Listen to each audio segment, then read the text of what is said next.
Off top, inventors of Pringles is buried in a Pringles can. Play the music. This is the Domonique Foxworth Show.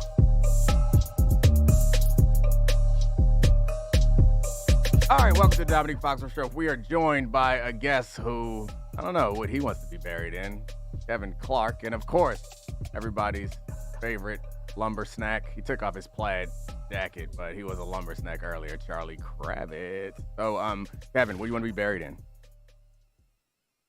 Well, I don't know. Like, are you talking about like a themed type of casket? Nah, I think that's a little what are you? hokey. All right, so how about I want to be buried in a dignified mausoleum. That displays my great power and wealth. No. Well, first you have to accrue some power and wealth. And Why do you think I'm here? I think we should just cremate you and put you in a football, and they should play the Super Bowl. I don't know, Super Bowl 100. In a football? Yeah, for Super Bowl 100. Put you in a football. Just a little bit of Kevin dust in a football for Super Bowl 100. There was a story recently, maybe a couple years ago, about all of the people who illicitly throw their loved ones' ashes all over Disney and how they basically have to have cops all over the place. Yeah. Our great country, or our great company, I guess, Disney. Yeah. Anyway, football happened. Someone's metaphorical ashes were sprinkled all over Orchard Park. RIP to the offensive coordinating career of Ken Dorsey after that game in Buffalo last night. They surprisingly made him the scapegoat, which didn't surprisingly. Yeah. I mean, it wasn't. Hold on. You're going to act like you weren't. No, I know you were surprised because I told you he was fired and you were surprised. Yeah, because you broke the news, but we had built out a doc of who's to blame from that, and the answer was Ken Dorsey. That's who we had set up the production for that. So that was your answer, not my answer. Well, so I'll ask you guys, both of you, purported football experts. Dominique, now that's questionable. Get your hand on my box. Did they blame the right guy in Buffalo? Do they have the right fall guy? No. If he's the fall guy, I mean, at least to me, it suggests that there's something else going on that we don't know about. Because normally you get a little bit more leadway.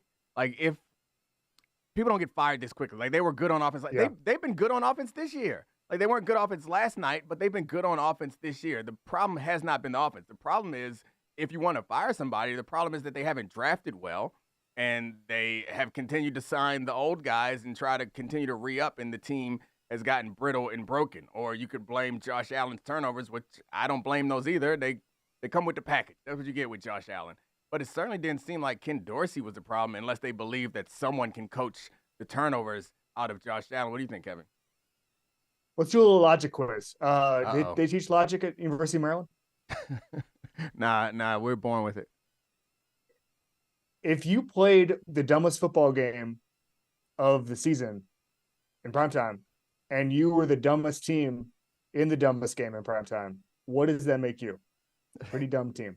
And that starts with the head coach. It's not Ken Dorsey. And like you mentioned, like, first of all, Ken Dorsey did not put 12 guys on the field. Right. Like, there's a whole, in college football, they say win your clunkers. The Bills basically won this game as long as they don't make that colossal, stupid decision. And the Broncos tried to do a quick change field goal. It was ridiculous. They tried to give that game away multiple ways. So did the Bills. But there has to be something behind the scenes, because the big schematic thing that everybody's calling for, I just saw Orlovsky call for it on McAfee, is put Josh Allen under center and use a bunch of motion. Well, okay, if that's the magic bullet, then just tell Ken Dorsey to do that. But my thinking is that to fire him this early after that kind of game, there's some communication breakdown. There's something wrong with the installation of the offense, or just Josh Allen doesn't like him. I don't know. There just literally has to be something, because he runs bad plays is actually not a good enough excuse after a game like that. So to me, it's McDermott. To me, it's just the fact that this team doesn't seem well prepared every Sunday. And that by the way, you're the one that made the decision to promote Ken Dorsey from within. It's not like he was coming from outside the building. He's been the quarterback coach for a long time there. Everybody knows those guys from like the whole kind of Carolina mafia that started in with the Panthers. Everybody knows Ken Dorsey and what kind of play caller he was going to be. This should not be a surprise. This should be on a roster that is not as good as it needs to be. It's old, expensive. There are big whiffs all over the place. There's a first-round pick from a couple of years ago who's a healthy scratch a bunch of times. And then a coach who doesn't have that roster maximized.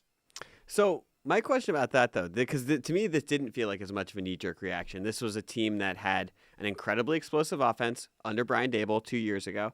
And even though they have all of the EPA numbers that suggest that this is still an elite offense, they have not seemed nearly as explosive since Ken Dorsey has been the offensive coordinator. And that peaked last night or Monday night, if you're listening to this on Wednesday, against the Broncos, a team that, famously gave up 70 points to the Dolphins. And so if not Ken Dorsey, then who? You're just blaming McDermott? Because it seems like the changing variable. Yeah, I'm blaming Sean McDermott. But the variable I'm blaming Sean McDermott because they keep doing stupid things, and that's outside of play calling. And you don't have to blame anybody. Of course we do. At least not now. Right. To do this now suggests that you believe that Ken Dorsey was holding you back, and that now going into a tougher portion of the schedule, that all of a sudden things are going to get better. You're putting a lot of pressure on your offense, and the expectations, I think, are unfair. And maybe it's not about being fair. So whether Ken Dorsey deserved it or not, I think to some degree is irrelevant. Do you think that moving on from Ken Dorsey is going to make you good enough to win a Super Bowl? That's the only thing that I think matters right now. And maybe the argument is it could, and that could help him, but I don't see it doing it. Hold on. Because I'm going to ask both of you this. You're on our last podcast, we're Mr. Locker Room Vibes guy. And you're talking about how the vibes have to change. We're going to talk about we're not going to, but specifically we've talked over and over again about the Raiders, the new coach bump, them smoking cigars in the locker room. So you don't think there's any purpose, unless other than winning the Super Bowl, of improving the vibes by getting him out of there? I mean, I feel like I'm repeating myself, so I'll let our guests answer this first, and then I'll come back to it. I have a question. You've been in a locker room, and the thing I've heard from coaches, maybe it's just bad coaches, is that the locker room is mostly player based, unless it's like a real crappy coach and guy who's making everybody's life miserable. The locker room is mostly player led. Isn't that correct? Yeah, the locker room is player led, but I guess I assume that Charlie is not talking about literally the locker room. He just means like the team vibe and the team culture. And the point that I made over and over again on the show this last weekend, and I'm sure, Kevin, you listened to it several times and took notes so you could learn about football. So I don't have to tell you about it. But for the people who missed the show, was how important the feeling in the locker room is, and coaches have decisions that can impact those things. So that's why Kevin and I think, both started with saying there must be something else. Yeah. So if somebody is going to put in front of me that Ken Dorsey was the vibes and he had to go, by all means. But you can't put the stats and performance in front of me and say that it's been Ken Dorsey's fault. I don't know if a coordinator has that much impact on the vibes. And that's what I was kind of saying with the player-led thing, because I've always been led to believe, Domonique, and you saw it firsthand, the number one thing that impacts the locker room generally, like on a big picture scale, is money, contracts, and the path to get those two things, right? Like I've heard stories about like the Legion of Boom, where the roughest patches were because this guy got taken care of and this guy says, where's my long-term security? And then things devolve from there, right? So like that's the number one concern, just like any workplace, by the way, for 99% of players.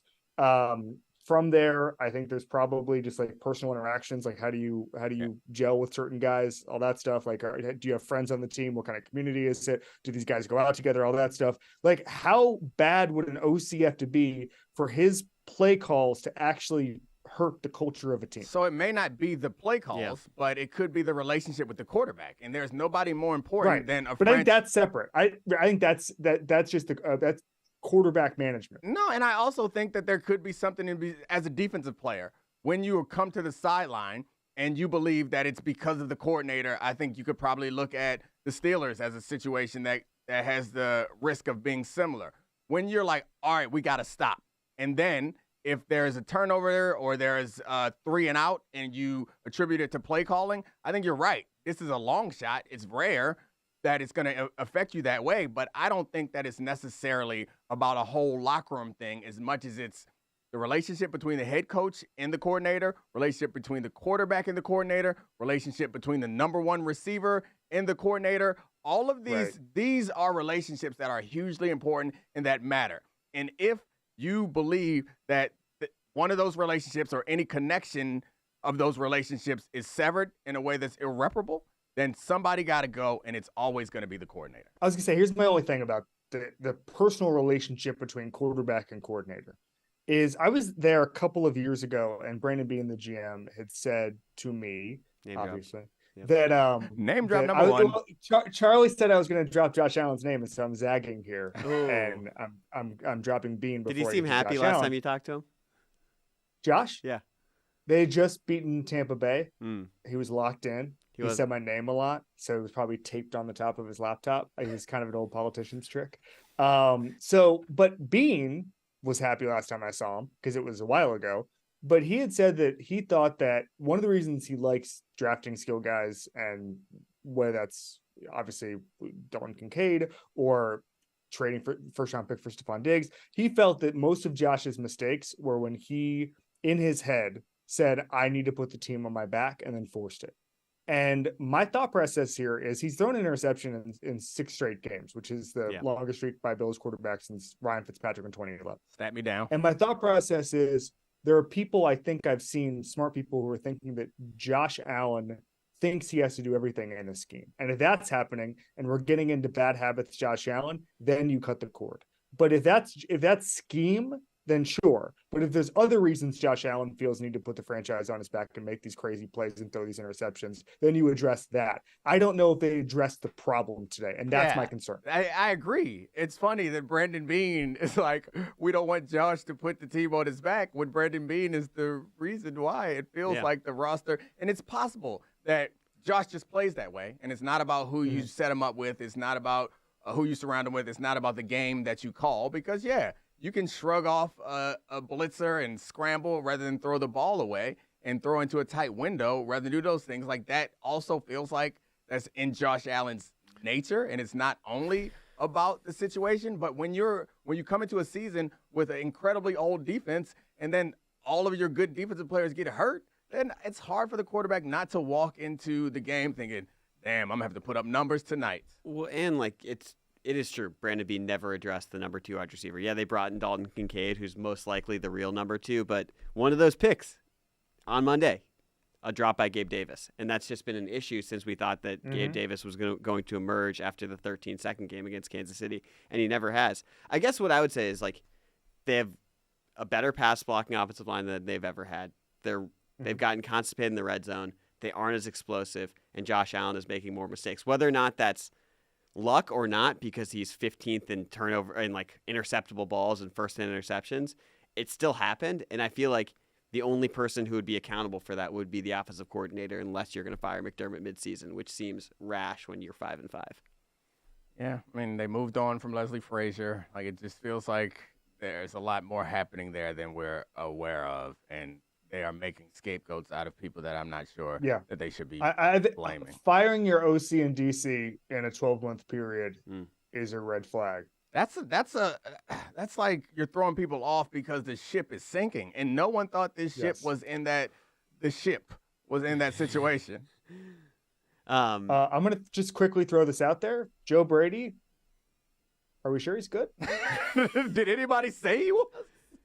I mean, he had a lot of hype because he was the co-coordinator on the Joe Burrow LSU offense. So it's nice when Joe Burrow's throwing to Jamar Chase and Justin Jefferson. Got it. That seems to be helpful in a college game. Oh, gosh. Yeah, I don't know. I mean, we'll see how this all works out, but I think that the window is closing, if not already closed for them. It's something that we talked about before the season started, and it's come to fruition. And guess what? The Texans coming for your wild card spot. Y'all better tighten up.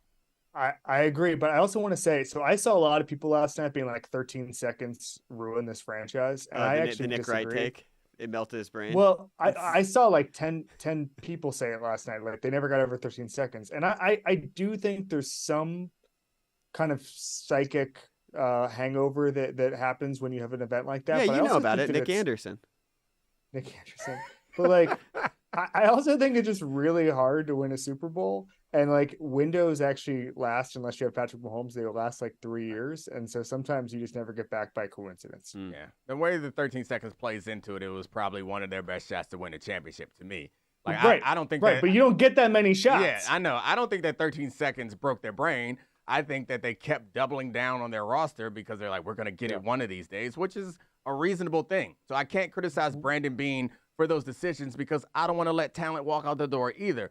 However, if you want to have a prolonged run, you're going to have to let some talent walk out the door and draft some good players.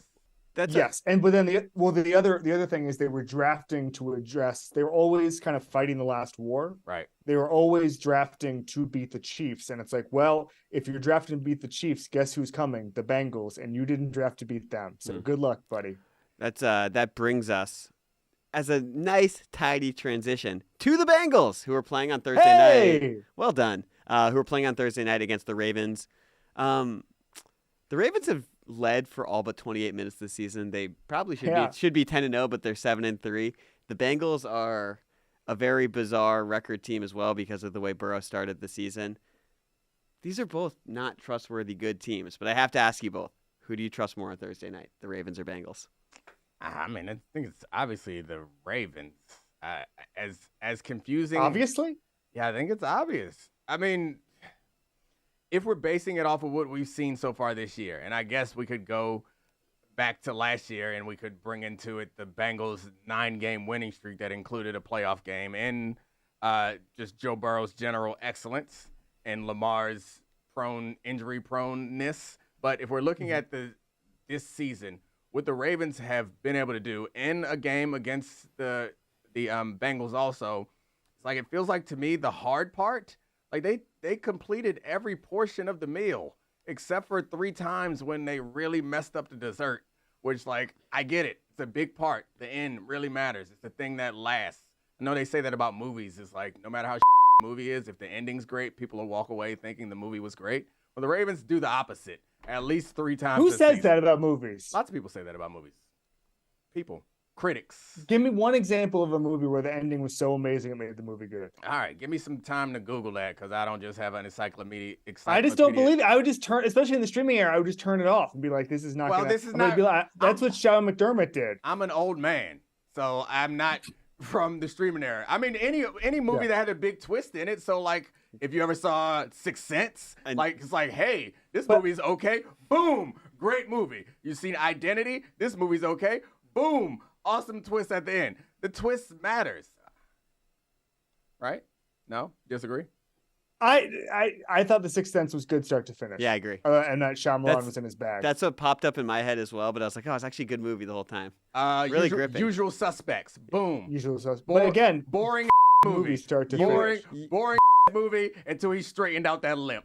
And it was incredible then because it brought it all together. If the movie ends the way that it looked like it was going to end, you walk away from Usual Suspects like, meh, forgettable. Ravens blew another game. But what happened was Lamar Jackson went off and straightened out that limp, and then we're good. Well, should we talk about, speaking of this, should we talk about Lamar's movies? No, his fourth quarter foibles? Because he's Game I have a stat. He's Game of Thrones. Oh, so do I. But you can stat first. But he's basically Game of Thrones right now. Hold on. Wait. Let me judge who's got the better stat. All right. Having a stat off, everyone. Kevin Clark, since you're the guest, you can go first. Stat me down, sir. All right, I have 2, but because we're doing Lamar Jackson, basically the same since the beginning of last season, the same numbers, quarters 1 through 3, as fourth quarter and overtime, except interceptions. We have the same stat, Charlie Kravitz? Yes. Well, I have fourth quarter turnovers, which is interceptions and fumbles. This is interceptions. Yeah. Fumbles are luck. 490 attempts and 6 interceptions, quarters 1 through 3. In the clutch, this is via Jonas Schaefer, great Ravens beat writer. 5 picks on 101 attempts. That is a 5% interception percentage, which is not good for anybody. So is he pressing? Is it the way the defenses are playing him in the fourth quarter? I don't know. But the numbers are astounding when you consider that the Ravens have lost 7 games in the last 2 regular seasons, and in 5 of those 7, they had a 90% chance to win in the fourth quarter. And so that is astounding. This guy's the current MVP favorite. And just to add on to the back of that stats. Hold on, you don't get to add on. What do you mean? It was a stat off. You don't add on. Mine he gave up. He conceded the punt. No. He conceded the punt. No, I'm Zuckerberging here right now. Where I'm like, I'm taking your silly stat and I'm changing it so significantly that it's unrecognizable. You Winklevoss. If you could have won the stat off, you would have won the stat That's off. right. Is what he's trying to tell me. Okay, so he's had one turnover for every 23 fourth quarter plays, according to True Media. The only Justin Fields and Davis Webb have a worse fourth quarter turnover rate than that. How is that different than what I just said? 5 Whoa, interceptions and whoa, 101 whoa, attempts. whoa, whoa, Did you reference Davis Webb? Yeah, the context matters. Did you reference Davis Webb? In the first. I said it was bad for anybody. A group that includes Davis Webb. In the first official stat off. Do you know Davis Webb? Do you have any personal anecdotes about him? I have to say. Isn't he a coach now? Yes, he's now Russell Wilson's quarterback coach. He's trying to fix Russell Wilson.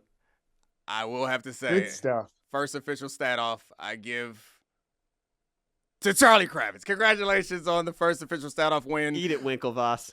Also, movies saved by the ending. 7, Usual Suspects, Avengers Endgame, Rogue One, Looper, a lot of them. Mission Impossible. What list are you reading? Avengers Endgame? There were like 100 movies leading up to that. Rambo, Red 2, Transformers, Dark of the Moon. I actually just looked. He's on IMDb. He's just reading. Dark He's just reading a list of movies. It's a list of movies saved by the ending. Boom. It's a thing. People know it. What the hell happened, Domonique Foxworth? What the hell happened at the end of Transformers that saved the movie? I would love to see that.